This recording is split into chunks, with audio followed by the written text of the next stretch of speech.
আপনি কি জানেন, একদিন রাস্তায় এক আন্টিকে জিজ্ঞাসা করলাম কয়টা বাজে। আন্টি বলল বলবো না। আমি বললাম কেন?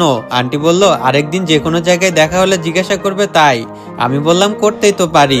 আন্টি বলল সেই জন্যই বলবো না। আমি বললাম কারণটা কি? আন্টি বলল এই ধরো, এইভাবে কথা বলতে বলতে আমরা পরিচিত হব, হঠাৎ আমার বাসার সামনে দিয়ে যাবে, চোখের সামনে বললে বাসায় আসতে বলবো ভাতিজার খাতিরে, বাসায় এনে বসতে দিব, তারপর চা এনে দিব, এরপর তুমি বলবে চাটা দারুণ হয়েছে, কে তৈরি করেছে? আমি বলবো আমার মেয়ে। তারপর তুমি বলবে দেখি আপনার মেয়েকে, এত ভালো চা যিনি বানান তাকে একটা ধন্যবাদ জানাই। তারপরে হাই হ্যালো এইসব হবে, কিছু কথাবার্তা হবে, তারপর মাঝে মাঝে আমার বাসায় আসতে থাকবে।